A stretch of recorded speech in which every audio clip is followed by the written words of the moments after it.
Feliz y bendecido día, aprendiendo un curso de milagros. El secreto de la verdadera oración es olvidarte de las cosas que crees necesitar. Pedir algo específico es igual que ver el pecado primero y luego perdonarlo. Del mismo modo, al orar pasas por alto tus necesidades específicas, tal como las ves, y las dejas en manos de Dios. Ahí se convierten en los regalos que le haces, pues le dicen que no antepondrás otros dioses a Él, ni que quieres otro amor que el suyo. Este libro es un comienzo, no un final. Del prefacio, que postula, párrafo 5.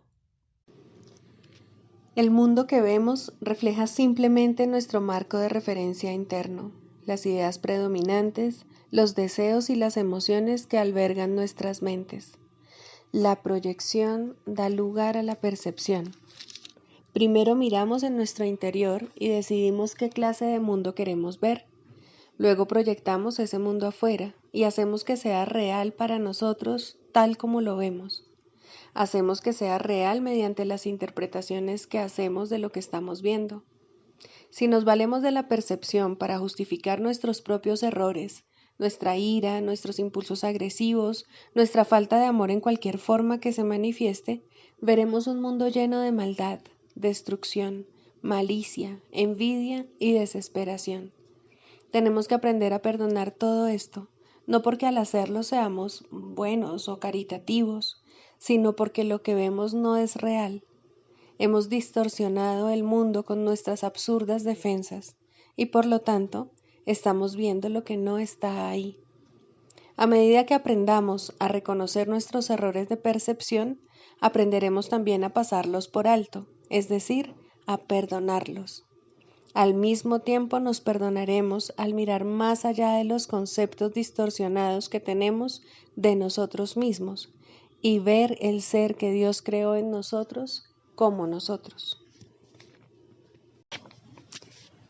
Introducción. Este es un curso de milagros. Es un curso obligatorio. Solo el momento en que decides tomarlo es voluntario. Tener libre albedrío no quiere decir que tú mismo puedas establecer el plan de estudios. Significa únicamente que puedes elegir lo que quieres aprender en cualquier momento dado. Este curso no pretende enseñar el significado del amor, pues eso está más allá de lo que se puede enseñar. Pretende, no obstante, despejar los obstáculos que impiden experimentar la presencia del amor, el cual es tu herencia natural. Lo opuesto al amor es el miedo, pero aquello que todo lo abarca no puede tener opuestos. Este curso puede, por lo tanto, resumirse muy simplemente de la siguiente manera. Nada real puede ser amenazado. Nada irreal existe. En esto radica la paz de Dios. Capítulo 1. El significado de los milagros. Primero, principios de los milagros. Principio 6. Los milagros son naturales. Cuando no ocurren, es que algo anda mal. Capítulo 25. La justicia de Dios. Quinto, el estado de impecabilidad. El estado de impecabilidad es simplemente esto. Todo deseo de atacar ha desaparecido, de modo que no hay razón para percibir al Hijo de Dios de ninguna otra forma excepto como es. La necesidad de que haya culpabilidad ha desaparecido porque ya no tiene propósito y sin el objetivo de pecado no tiene sentido. El ataque y el pecado son una misma ilusión, pues cada uno es la causa, el objetivo y la justificación del otro. Por su cuenta, ninguno de los dos tiene sentido, si bien parece derivar sentido del otro. Cada uno depende del otro para conferirle el significado que parece tener, y nadie podría creer en uno de ellos a menos que el otro fuese verdad, pues cada uno de ellos da fe de que el otro tiene que ser cierto. El ataque convierte a Cristo en tu enemigo y a Dios junto con él. ¿Cómo no ibas a estar atemorizado con semejantes enemigos? ¿Y cómo no ibas a tener miedo de ti mismo? Pues te has hecho daño y has hecho de tu ser tu enemigo. Y ahora no puedes sino creer que tú no eres tú, sino algo ajeno a ti mismo, algo distinto, algo que hay que temer en vez de amar. ¿Quién atacaría lo que percibe como completamente inocente? ¿Y quién que desease atacar podría dejar de sentirse culpable por abrigar ese deseo, aunque anhelase la inocencia?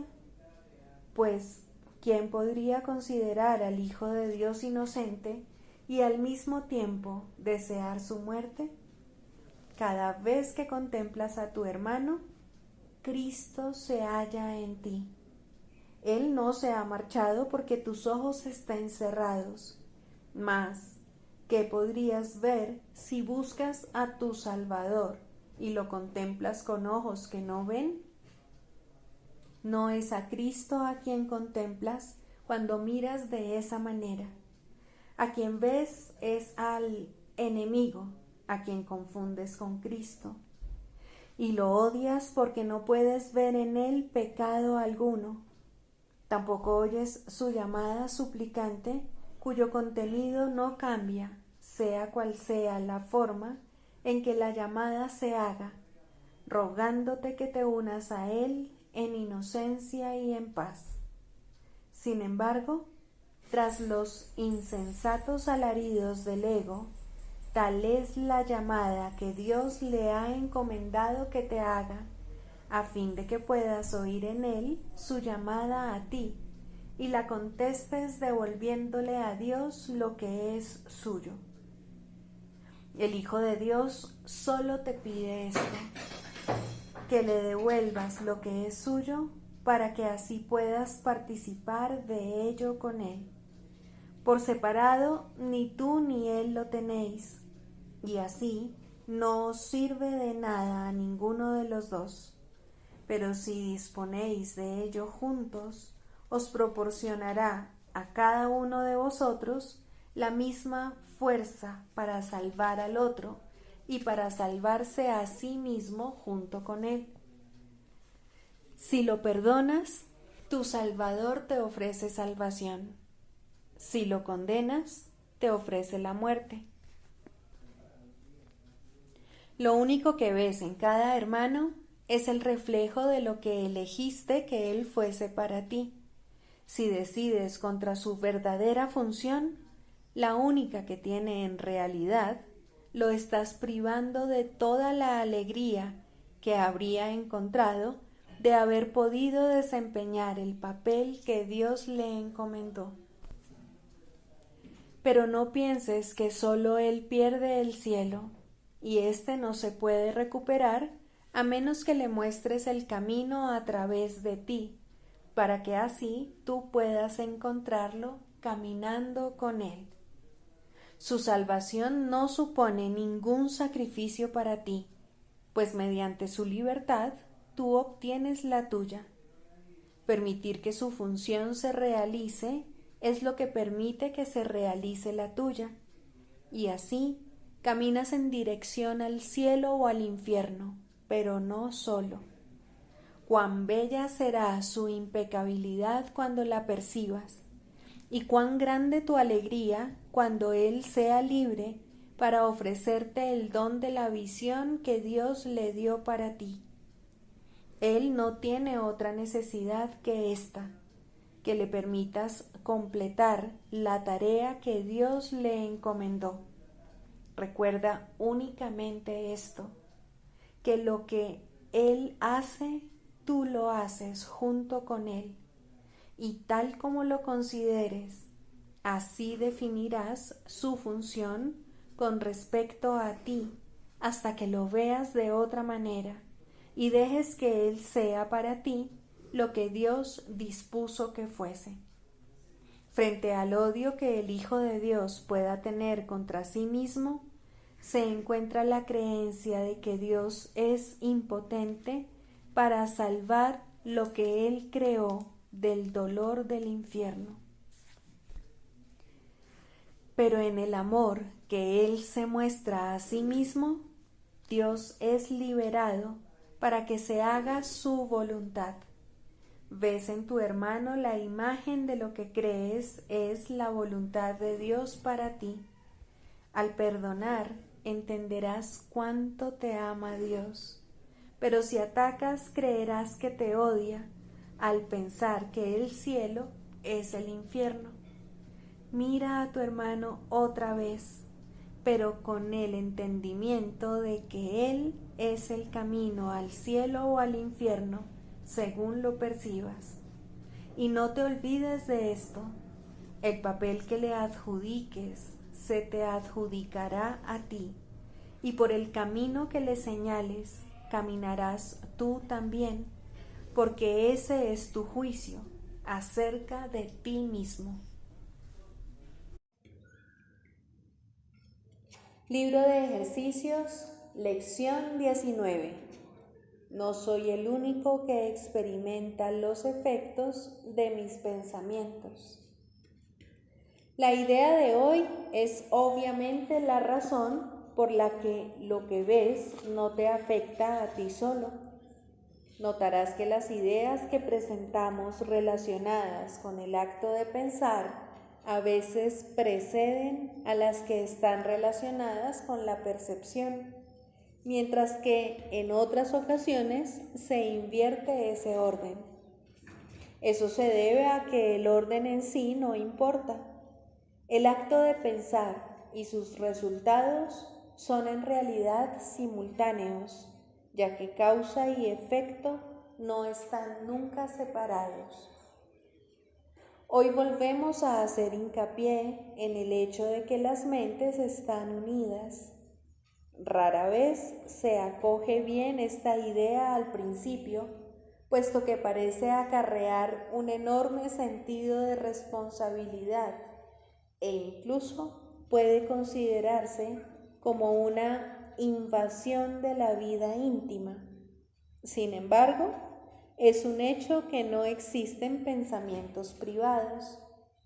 A pesar de tu resistencia inicial a esta idea, ya entenderás que para que la salvación sea posible, esta idea tiene que ser verdad. Y la salvación tiene que ser posible porque es la voluntad de Dios. El minuto de búsqueda mental que se requiere para los ejercicios de hoy debe hacerse con los ojos cerrados. Repite primero la idea de hoy y luego escudriña tu mente en busca de aquellos pensamientos que se encuentren en ella en ese momento. A medida que examines cada uno de ellos, descríbelo en función del personaje o tema central que contenga. Mientras lo mantienes en la mente, di: no soy el único que experimenta los efectos de este pensamiento acerca de... El requisito de ser lo más imparcial posible al seleccionar los objetos para las sesiones de práctica ya te debe resultar bastante familiar a estas alturas, y de aquí en adelante no se repetirá diariamente, aunque se incluirá de vez en cuando a modo de recordatorio. No olvides, sin embargo, que seleccionar los objetos al azar en todas las sesiones de práctica seguirá siendo esencial hasta el final. Esta falta de orden en el proceso de selección es lo que hará que finalmente tenga sentido para ti el hecho de que no hay grados de dificultad en los milagros. Además de las aplicaciones de la idea de hoy, según lo dicte la necesidad, se requieren por lo menos 3 sesiones de práctica, aunque el tiempo requerido para las mismas podría acortarse si ello fuese necesario. No intentes hacer más de 4. Manual para el maestro, características de los maestros de Dios. Fe. El grado de fe de un maestro de Dios indica cuán avanzado se encuentra en su programa de estudios. ¿Pone en práctica este aprendizaje solo en algunos aspectos de su vida mientras mantiene otros aparte? De ser así, su progreso es lento y su confianza aún no se ha arraigado firmemente. La fe es la confianza que el Maestro de Dios tiene de que la palabra de Dios ha de resolver todas las cosas perfectamente, no solo algunas, sino todas. Comienza generalmente poniendo su fe en la resolución de solo algunos problemas, manteniéndola así cuidadosamente restringida por un tiempo. Someter todos los problemas a una sola respuesta es invertir completamente la manera de pensar del mundo, y solo eso es fe. Ninguna otra cosa merece que se le llame por ese nombre. Con todo, vale la pena lograr cada avance, por pequeño que sea. Estar dispuesto, como indica el texto, no quiere decir que se haya alcanzado la maestría. La verdadera fe, sin embargo, no se desvía. Al ser consistente, es completamente honesta. Al ser firme, goza de absoluta confianza. Al estar basada en la ausencia de temor, es mansa. Al gozar de certeza, rebosa júbilo. Y al tener confianza, es tolerante.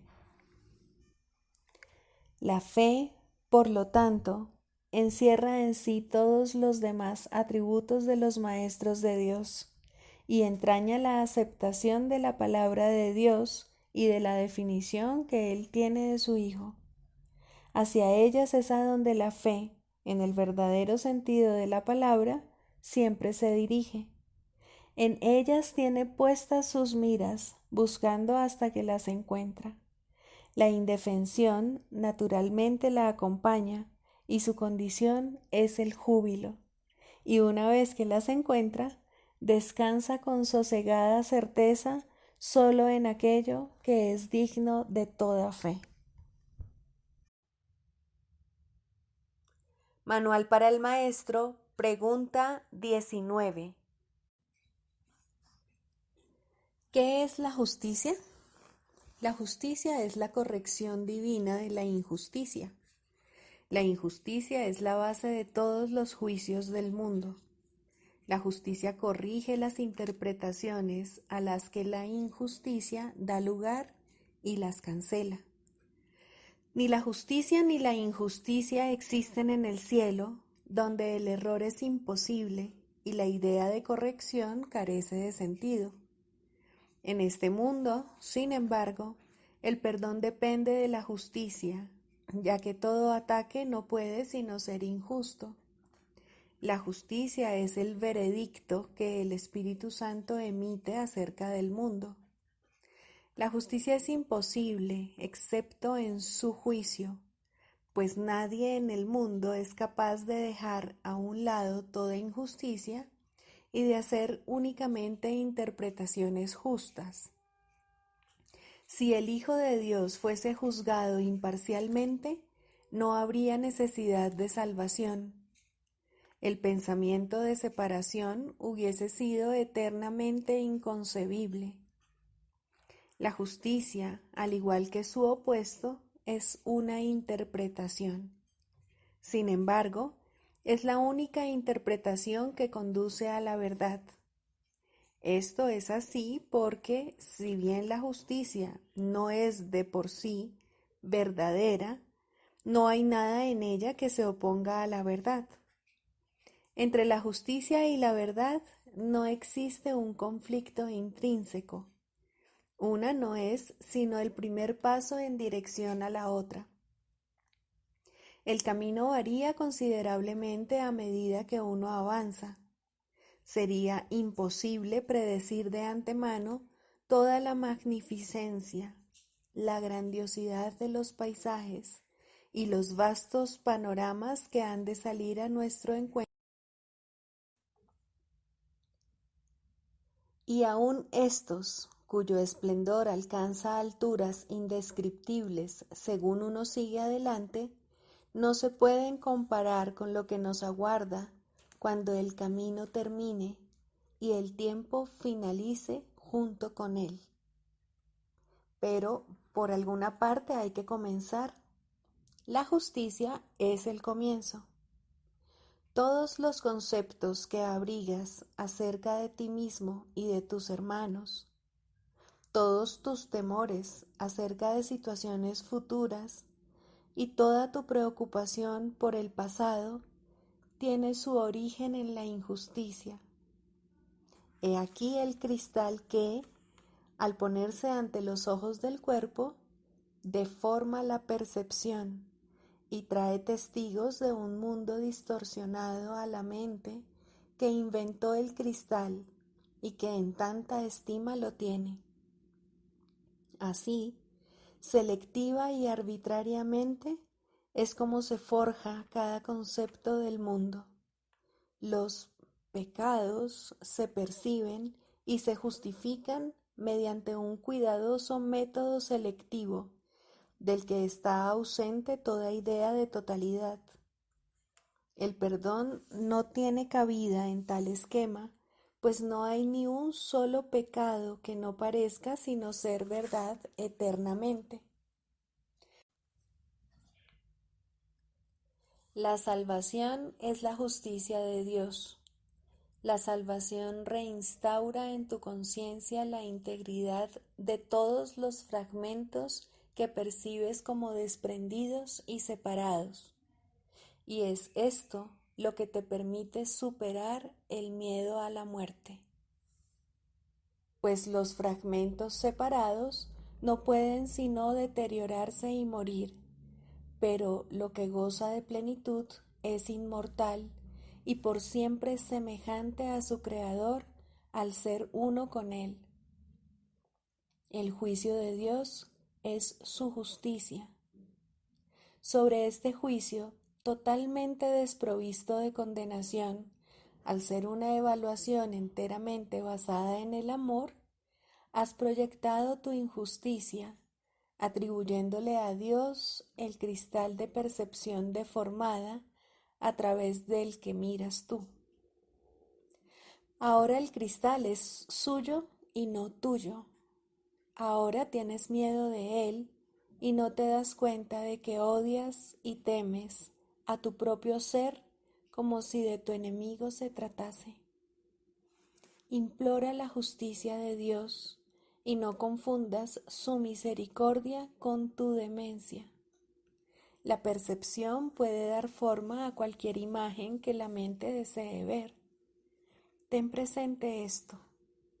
En esto estriba el que veas el cielo o el infierno, según elijas.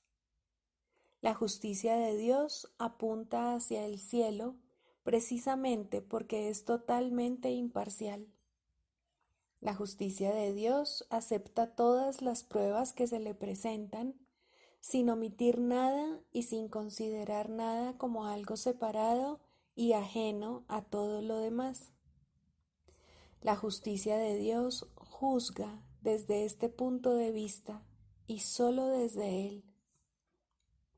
Aquí todo ataque y toda condenación dejan de tener sentido y se hacen insostenibles. La percepción descansa, la mente está quieta y la luz retorna nuevamente. Ahora se restaura la visión. Lo que se había perdido ahora se ha encontrado. La paz de Dios desciende sobre el mundo y por fin podemos ver. Por fin podemos ver.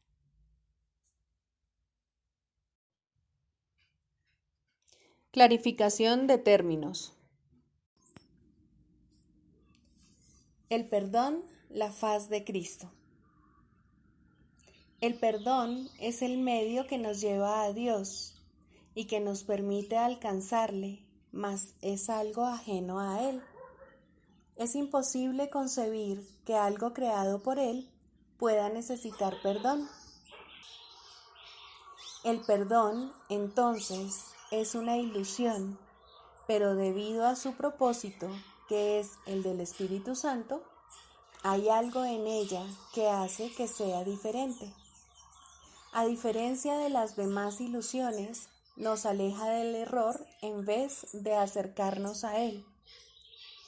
Al perdón podría considerársele una clase de ficción feliz, una manera en la que los que no saben pueden salvar la brecha entre su percepción y la verdad. No pueden pasar directamente de la percepción al conocimiento, porque no creen que esa sea su voluntad. Esto hace que Dios parezca ser un enemigo en lugar de lo que realmente es, y es precisamente esta percepción de mente la que hace que no estén dispuestos a simplemente ascender y retornar a Él en paz. Y de este modo necesitan una ilusión de ayuda porque se encuentran desvalidos, un pensamiento de paz porque están en conflicto. Dios sabe lo que su Hijo necesita antes de que Él se lo pida. Dios no se ocupa en absoluto de la forma, pero al haber otorgado el contenido, su voluntad es que se comprenda, y eso basta. Las formas se adaptan a las necesidades, pero el contenido es inmutable, tan eterno como su creador. Antes de que el recuerdo de Dios pueda retornar, es necesario ver la faz de Cristo. La razón es obvia. Para ver la faz de Cristo se requiere percepción. El conocimiento no es algo que se pueda ver, pero la faz de Cristo es el gran símbolo del perdón. Es la salvación, es el símbolo del mundo real. El que la ve deja de ver el mundo. Está tan cerca ya del umbral del cielo como es posible estar mientras aún esté afuera. Mas desde ahí, un paso más basta para entrar. Es el paso final y ese se lo dejamos a Dios. El perdón es un símbolo también, pero en cuanto que símbolo exclusivo de la voluntad del Padre, no puede ser dividido. Y así, la unidad que refleja se convierte en su voluntad. Eso es lo único que aún está en el mundo en parte y que, al mismo tiempo, es el puente que conduce al cielo. La voluntad de Dios es lo único que existe. Lo único que podemos hacer es pasar de la nada al todo, del infierno al cielo. ¿Es esto una jornada? No, en verdad no lo es, pues la verdad no va a ninguna parte. Pero las ilusiones cambian según el lugar o la época. El paso final no es más que otro cambio. Por ser una percepción, es en parte irreal. Sin embargo, esa parte desaparecerá. Lo que entonces quedará será la paz eterna y la voluntad de Dios. Ahora ya no hay deseos, pues los deseos cambian. Incluso lo que una vez se deseó puede volverse indeseable. Esto es así porque el ego jamás puede estar en paz. Pero la voluntad es constante por ser el don de Dios. y lo que Él da es siempre como Él mismo. Este es el propósito de la faz de Cristo. Es el regalo de Dios para la salvación de su Hijo. Contempla únicamente esto y habrás sido perdonado. Cuán hermoso se vuelve el mundo en ese instante en el que ves la verdad acerca de ti mismo reflejada en Él. Ahora estás libre de pecado y contemplas tu impecabilidad. Ahora eres santo y así lo percibes. Y ahora la mente retorna a su Creador, la unión de Padre e Hijo, la unidad de unidades que se encuentra detrás de toda unión, aunque más allá de todas ellas. No se ve a Dios, sino que únicamente se le comprende. No se ataca a su Hijo, sino que se le reconoce. El proceso de la psicoterapia. Segundo, el lugar de la religión en la psicoterapia. Para ser un maestro de Dios no es necesario ser religioso ni creer en Dios en ninguna medida. Es necesario, no obstante, enseñar perdón en lugar de condenación. Mas ni siquiera en esto se requiere total consistencia, pues cualquiera que hubiese llegado a este punto podría enseñar lo que es la salvación en un instante y sin una sola palabra. Sin embargo, quien lo ha aprendido todo no necesita un maestro, y el que ha sanado no necesita un terapeuta. Las relaciones personales siguen siendo el templo del Espíritu Santo y con el tiempo se volverán perfectas y se restituirán a la eternidad. La religión institucionalizada no ocupa ningún lugar en la psicoterapia, pero tampoco tiene un auténtico lugar en la religión. En este mundo existe una tendencia asombrosa a unir palabras contradictorias en un mismo término sin percibir la contradicción en absoluto. Tratar de institucionalizar la religión es un intento tan obvio del ego de reconciliar lo irreconciliable que no merece que nos extendamos en ello aquí. La religión es experiencia. La psicoterapia también lo es. En sus niveles más elevados se vuelven una. Ninguna es verdad en sí misma, mas ambas pueden conducir a la verdad. ¿Qué se necesita hacer para encontrar la verdad, que sigue siendo perfectamente obvia, sino eliminar los aparentes obstáculos a la verdadera conciencia? Nadie que aprenda a perdonar puede dejar de recordar a Dios. El perdón, pues, es todo lo que se necesita enseñar, ya que es todo lo que es necesario aprender. Todos los obstáculos al recuerdo de Dios son formas de falta de perdón, y eso es todo. Esto nunca le resulta obvio al paciente y muy rara vez al terapeuta. El mundo ha aglutinado todas sus fuerzas en contra de esta forma de conciencia, pues en ella radica el fin del mundo y todo lo que éste representa.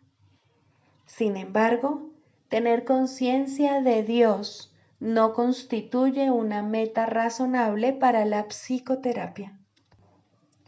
Esta llegará cuando se haya completado la psicoterapia, pues allí donde se ha alcanzado el perdón, la verdad no puede sino llegar. Sería injusto en verdad que se tuviera que creer en Dios para que la terapia tuviera éxito. Creer en Dios no es realmente un concepto significativo, puesto que a Dios solo puede conocérsele. Creer implica que es igualmente posible no creer, mas El conocimiento de Dios no tiene opuestos. No conocer a Dios es no tener conocimiento, y es a esto a lo que conduce toda falta de perdón. Sin conocimiento, uno solo puede tener creencias. Hay diferentes recursos de aprendizaje para diferentes clases de personas. Algunas formas de religión no tienen nada que ver con Dios y algunas formas de psicoterapia no tienen nada que ver con la curación. Mas, si alumno y maestro se unen para compartir una meta, Dios entrará a formar parte de su relación porque se le invitó. De igual modo, la unión de propósitos entre paciente y terapeuta restituye el lugar de Dios a un primer plano, primero a través de la visión de Cristo y luego a través del recuerdo de Dios mismo.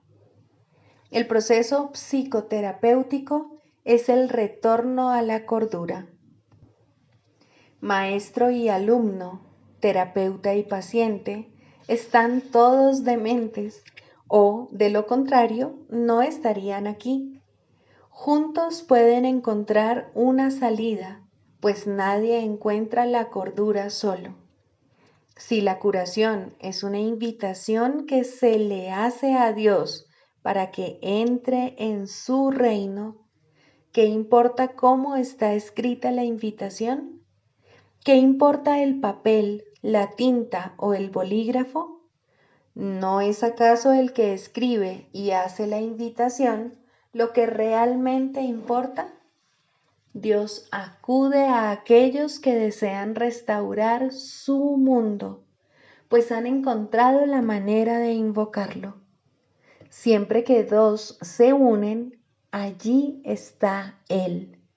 Sea cual sea el propósito que tengan, es irrelevante, mas para triunfar tienen que compartirlo completamente. Es imposible compartir un objetivo que Cristo no haya bendecido, pues lo que no se ve a través de sus ojos está demasiado fragmentado para tener sentido. De la misma manera en que la verdadera religión cura, la verdadera psicoterapia debe ser religiosa. Existen muchas formas de ambas, pues ningún buen maestro utiliza el mismo enfoque en todos sus alumnos. Por el contrario, escucha pacientemente a cada uno y lo deja formular su propio plan de estudios. No la meta de éste, sino la manera en que puede alcanzar el objetivo que dicho plan establece para él. Puede que el maestro no crea que Dios forma parte de la enseñanza. Tal vez el psicoterapeuta no entienda que la curación proviene de Dios. No obstante, pueden triunfar allí donde muchos que creen haber encontrado a Dios fracasan. ¿Qué debe hacer el maestro para asegurarse de que el aprendizaje tenga lugar? ¿Qué debe hacer el terapeuta para lograr la curación? Solo una cosa, el mismo requisito que la salvación le pide a todo el mundo. Cada uno debe compartir una meta con alguien más para, de ese modo, perder toda noción de intereses separados. Solo al hacer esto es posible trascender los estrechos límites que el ego quiere imponer al yo. Solo al hacer esto pueden maestro y alumno, terapeuta y paciente, o podemos tú y yo aceptar la expiación y aprender a darla tal como fue recibida. La comunión es imposible si se está solo. Nadie que permanezca aparte puede recibir la visión de Cristo. Esta se le ofrece, pero él no puede extender su mano para recibirla. Que se aquiete y reconozca que la necesidad de su hermano es su necesidad, y que entonces la satisfaga como si fuese la tuya, y vea que ambas se satisfacen cual una sola, porque en efecto lo son. ¿Qué es la religión sino un recurso para ayudarle a ver esto? ¿Y qué es la psicoterapia sino una ayuda que lo lleva en esa misma comprensión? Es la meta la que hace que estos procesos sean el mismo, pues son uno en propósito y, por ende, no pueden sino ser uno en los medios. El canto de la oración. Quinto, el final de la escalera. La oración es un camino a la verdadera humildad, y aquí se eleva lentamente una vez más y crece en fuerza, amor y santidad. Deja que abandone el suelo desde donde comienza a elevarse hacia Dios, y la verdadera humildad vendrá por fin a agraciar la mente que pensó que se enfrentaba al mundo sola. La humildad trae paz, porque no afirma que tú debas regir el universo ni juzgar las cosas en función de cómo tú quisieras que fuesen. Deja a un lado felizmente todos los insignificantes dioses, no con resentimiento, sino con honestidad y con el reconocimiento de que no sirven para nada. Las ilusiones y la humildad tienen metas tan dispares que no pueden coexistir ni compartir una morada donde pudieran encontrarse. Allí donde una llega, la otra desaparece. Los que son verdaderamente humildes no tienen otra meta que Dios, porque no necesitan ídolos, y la defensa ya no tiene objeto. Los enemigos son inútiles ahora, pues la humildad no es confrontativa. No se oculta avergonzada porque está satisfecha con lo que es, en el conocimiento de que la creación es la voluntad de Dios. Su falta de egoísmo es el ser, y esto es lo que ve en cada encuentro, en los que gustosamente se une a cada hijo de Dios, cuya pureza reconoce y comparte con él. Ahora la oración se eleva por encima del mundo de las cosas, de los cuerpos y de los dioses de todo tipo, y por fin puedes descansar en santidad. La humildad ha venido a enseñarte cómo entender la gloria que es tuya por ser hijo de Dios y a reconocer la arrogancia del pecado. Un sueño ocultaba la faz de Cristo de ti, mas ahora puedes contemplar su impecabilidad. La escalera ha llegado muy alto, ya casi estás en el cielo. Es muy poco lo que queda por aprender antes de que la jornada finalice. Ahora puedes decir a todo aquel que venga a unirse contigo en oración: no puedo ir sin ti, pues eres parte de mí. Y así es, en verdad. Ahora puedes orar solo por lo que realmente compartes con Él, pues has comprendido que nunca se marchó y que tú, que parecías estar solo, eres uno con Él. Este es el final de la escalera, pues ya no hay nada más que aprender. Ahora te encuentras ante el umbral del cielo con tu hermano a tu lado. Los jardines son amplios y serenos, pues ahí el lugar señalado para el momento en que debías venir ha estado esperando por ti desde hace mucho. Ahí finaliza el tiempo para siempre. En ese umbral, la eternidad misma se une a ti. La oración se ha convertido en lo que siempre estuvo destinada a ser, pues has reconocido al Cristo en ti. Sigamos a Jesús haciendo del perdón algo tan natural como respirar y algo tan vital como el aire. Amén.